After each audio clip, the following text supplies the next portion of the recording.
Selamat siang, Bapak Moderator dan para peserta sekalian yang saya hormati. Saya mengucapkan terima kasih kepada panitia yang telah mengundang saya untuk berbicara mengenai strategi managing non-STEMI ACS based on update guideline 2020. Dalam hal ini kita akan berfokus kepada manajemen tentang pemakaian anti-thrombotic agent. Ini adalah diskusi saya. Seperti kita ketahui bahwa clinical presentation daripada acute coronary syndrome itu ada paling tidak ada 4. Yang pertama adalah apabila terjadi chest pain yang tipikal ischemic pain, di mana ischemic pain tersebut terjadi pada saat istirahat dan berlangsung lebih daripada 20 menit. Kemudian yang kedua, ada new onset angina yang paling tidak masuk kategori Canadian Society Classification kelas 3. Kemudian yang berikutnya adalah adanya destabilisasi terhadap manifestasi stable angina yang ditandai dengan adanya chest pain yang tipikal masuk dalam kelas 3 daripada CCS. Sedangkan yang berikutnya adalah semua post-MI yang mengalami angina harus dianggap sebagai satu kondisi presentasi dari acute coronary syndrome.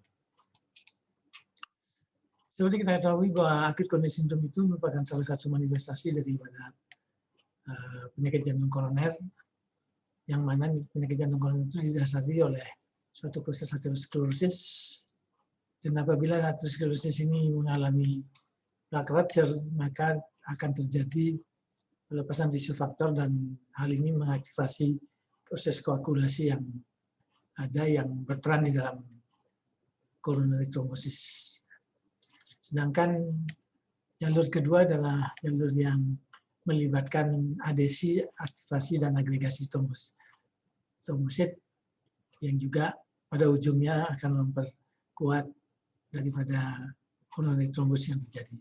Di samping itu, peranan daripada dysfunctional endothelium juga memegang peranan yang cukup penting. Karena secara umum kalau tidak ada disfungsi endotel, maka pembuluh darah yang sehat akan selalu berada dalam kondisi vasodilatasi.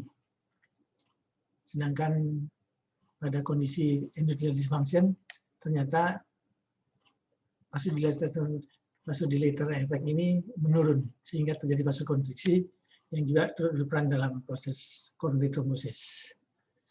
Yang berikutnya adalah kejadian atau terjadinya dysfunctional endothelium itu menyebabkan kemampuan daripada endotel untuk menghambat terjadinya proses trombosis itu tidak berkembang, sehingga dia akan mudah membantu terbentuknya trombus. Nah, kalau sudah terjadi aterosklerosis yang mengalami trombosis, ada 3 hal yang bisa terjadi.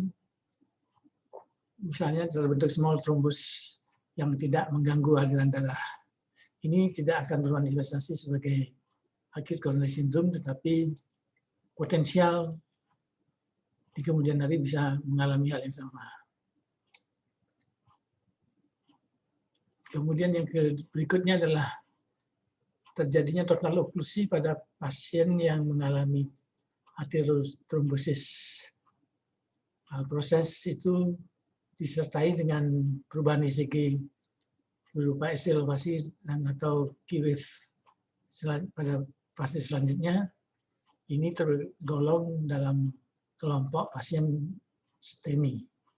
Sedangkan apabila oklusi daripada trombus itu tidak sampai menghambat secara total atau terjadi partially occlusive thrombus, maka ini tidak memberikan gambaran ST elevasi, tetapi perubahan ECG-nya bisa normal, bisa ST depression atau T wave inversion. Nah, Kalau itu terjadi masih perlu dibedakan menjadi dua, yaitu yang disertai dengan peningkatan seromarker dalam hal ini dengan estroponin, itu mencerminkan terjadinya kerusakan atau jantung atau injury yang dikategorikan sebagai non-STEMI myocardial infarction. Sedangkan yang tidak disertai dengan peningkatan seromarker itu tergolong dalam kondisi unstable angina.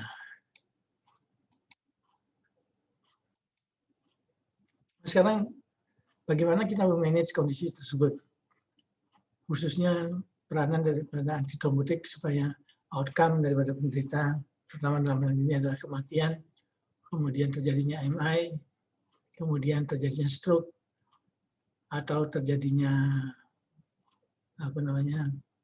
composite endpoint yang meningkat pada pasien-pasien dengan non-STEMI.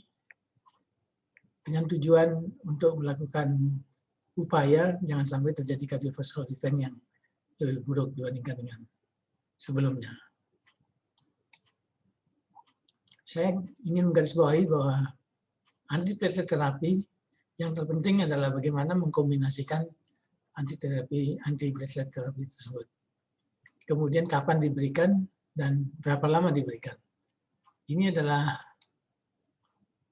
satu algoritma yang cukup baik untuk diingat sebagai satu konsep pengobatan atau pemilihan antitrombotic treatment pada pasien acute coronary syndrome non-STEMI. Ada beberapa hal yang penting, terutama dalam hal ini bisa dibagi dua menjadi faktor intrinsik dan faktor ekstrinsik yang akan berpengaruh terhadap kondisi ischemic risk dan bleeding risk. Yang biru ini mencerminkan variabel-variabel yang berperan secara intrinsik untuk terjadinya ischemic risk, ischemic event maupun bleeding risk yang bisa terjadi selama pengobatan itu sudah pengobatan. Nah, ini flowchart ini sangat menarik menurut saya, cukup mewakili, bisa menggambarkan apa yang kita bicarakan pada siang ini. Setelah ada simptom, maka upaya yang pertama dilakukan adalah tentu menegakkan diagnosis simptom ini karena apa. Apabila ternyata memenuhi syarat atau memenuhi kriteria bahwa dia dalam kondisi non-STEMI ACS pada first contact dengan medical personnel, ini tergantung di mana dia berada. Artinya apakah di rumah sakit yang tidak memiliki fasilitas invasive prosedur atau tidak memiliki tenaga yang cukup, maka tindakan yang harus dilakukan adalah melakukan langkah berikutnya, yaitu melakukan langkah untuk melakukan stratifikasi risiko terhadap kondisi non-STEMI ini. Ada tiga kemungkinan yang penting bahwa pasien yang masuk ke non-PCI center ini ternyata dia dalam kategori very high ischemic event. Kalau itu terjadi maka harus secara bijaksana dikirim pasien tersebut ke rumah sakit yang mempunyai fasilitas PCI center. Nah, kalau ternyata didapatkan pasien dalam kondisi risiko terjadinya ischemic event itu sangat tinggi, maka data menunjukkan bahwa dilakukan tindakan invasif immediate dalam hal ini kurang dari 2 jam sangat menguntungkan bagi pasien-pasien yang termasuk kategori very high risk group. Sedangkan pada pasien yang dengan risiko high risk group itu masih punya waktu untuk diberikan terapi anti iskemik dan perawatan sebelum dilakukan tindakan invasif strategi. Tindakan invasif strategi pada high risk ini, pada high risk patient itu disebut sebagai early invasive karena dilakukannya dalam waktu 24 jam. Nah, yang penting diketahui juga adalah bahkan perlu dihafalkan atau bahkan perlu dibuatkan chart di BD. Kalau pasien tersebut termasuk very high risk group, itu apa saja yang berperan variabelnya. Jika didapatkan hemodynamic instability, jika terdapat cardiogenic shock, jika terjadi recurrent atau refractory chest pain, yang meskipun sudah diberikan anti iskemik yang cukup memadai. Kemudian ada faktor life-threatening arrhythmia, mechanical complication, dan seterusnya. Variabel ini jika ada pada pasien tersebut, maka dia digolongkan sebagai very high risk group. Tetapi pada pasien yang dengan high risk saja, high risk group yang perlu dilakukan tindakan early invasive dalam waktu kurang dari 24 jam, parameter yang menunjang yang harus dipenuhi adalah adanya dinamik atau presumably new contagious ST segment, ST segment changes, apakah itu silent atau symptomatic, kemudian sempat terjadi dilakukan resusitasi dan mengalami stabilisasi, kemudian ada cardiogenic shock, dan Grace risk score yang lebih dari 140. Namun jika salah satu dari tidak satu pun variabel ini didapatkan pada pasien yang masuk ke rumah sakit, atau tidak ada satupun parameter very high risk ini pada pasien tertentu, pada kelompok pasien tertentu, maka ini risikonya disebut sebagai low risk untuk terjadinya cardiovascular event. Nah, yang tidak kalah penting konsep sekarang ini adalah bahwa kejadian ischemic event tidak selalu lebih buruk dibandingkan dengan kejadian bleeding. Oleh karena itu, bleeding risk score atau bleeding risk yang tinggi itu akan bisa mendapatkan outcome yang kurang baik. Dari Academy Research Consortium mengeluarkan satu petunjuk bahwa ada beberapa faktor mayor dan beberapa faktor minor yang bisa untuk menegakkan kemungkinan terjadi bleeding risk yang tinggi, terutama apabila didapatkan salah satu dari faktor risiko major ini dan ditambah dengan dua faktor risiko minor, dikatakan bahwa itu termasuk dalam kategori high risk group.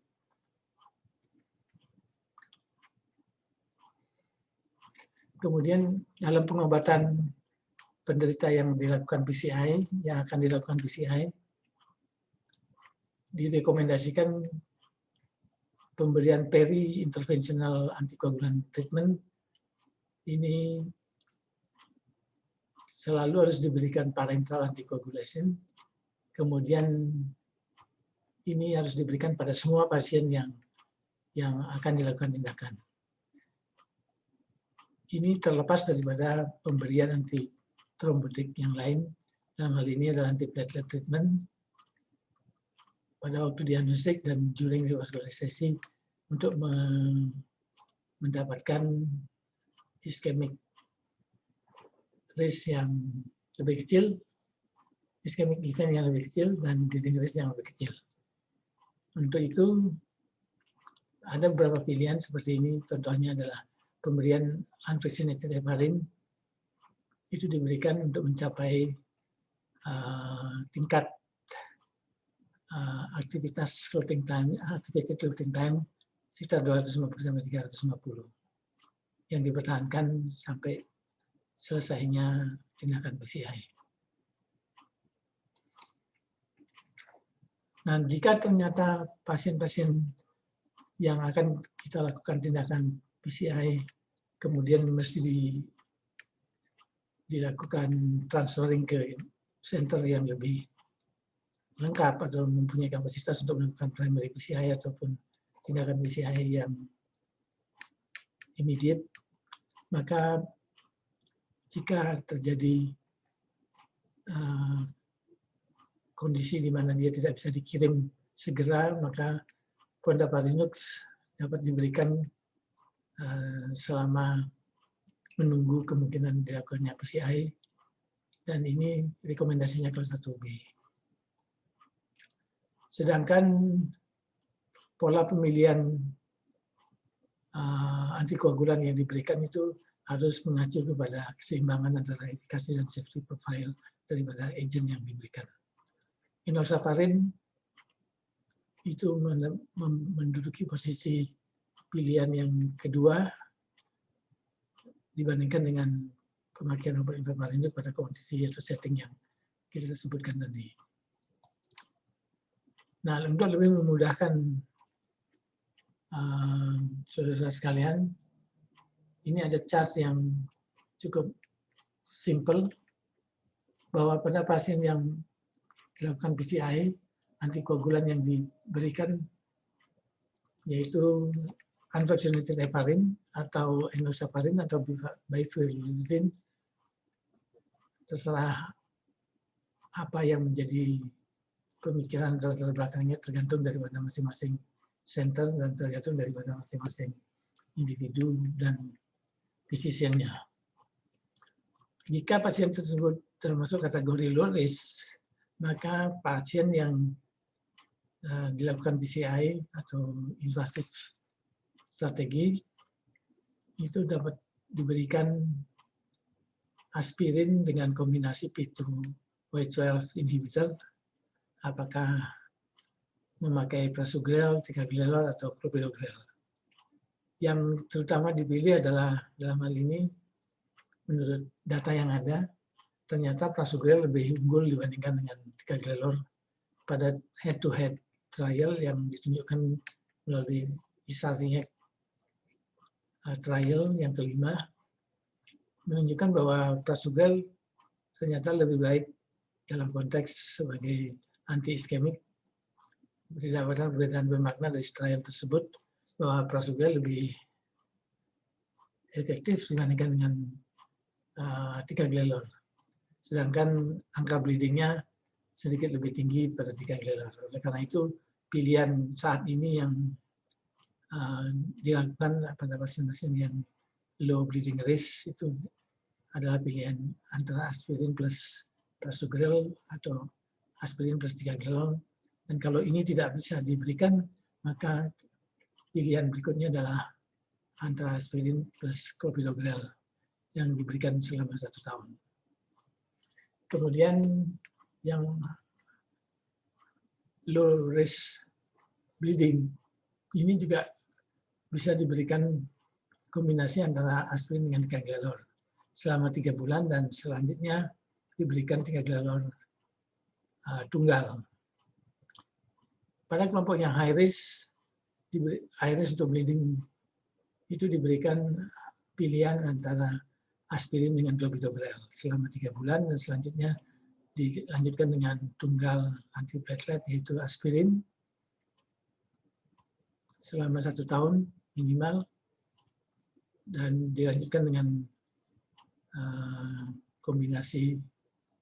dilanjutkan dengan tunggal antiplatelet sesuai dengan kebutuhan.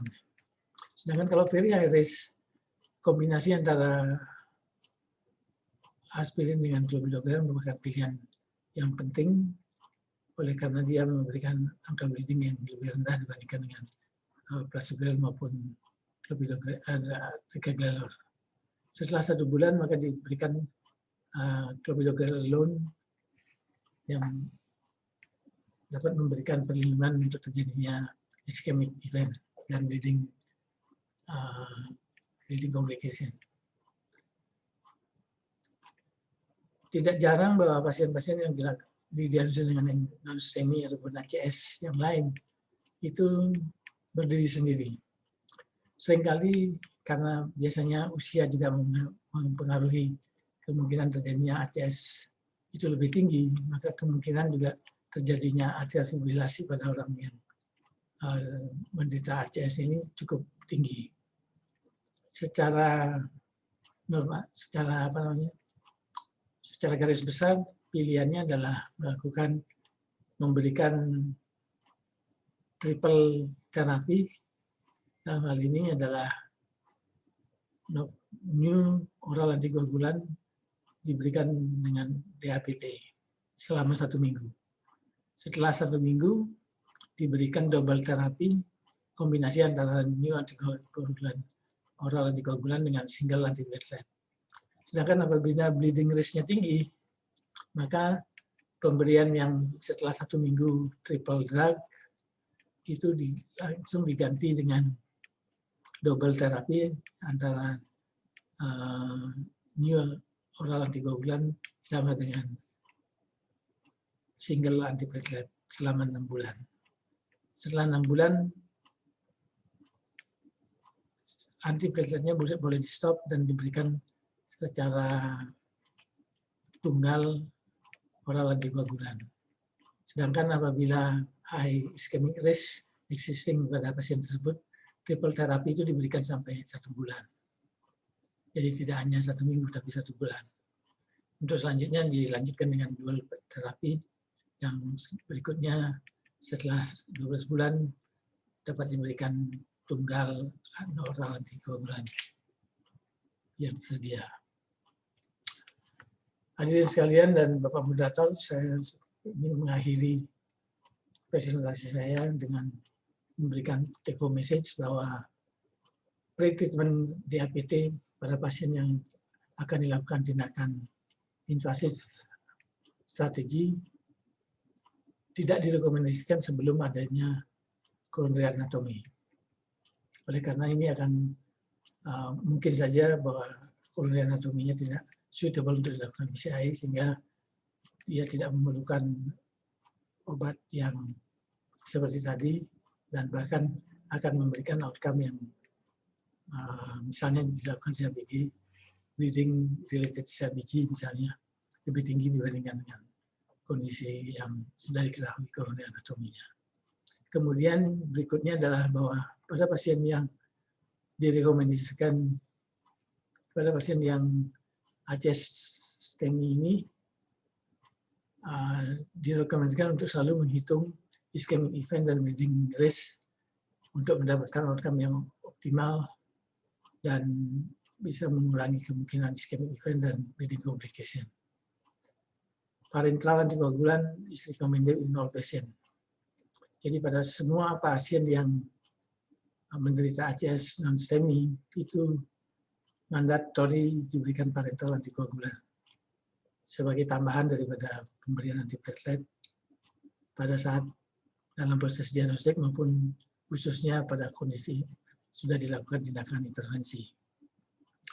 In case of medical therapy, akan pilihan ataupun terjadi logistics constraint yang menyebabkan transfer daripada pasien untuk ke center yang memiliki PCI capability, fondaparinux dapat diberikan lebih baik dibandingkan dengan enoxaparin.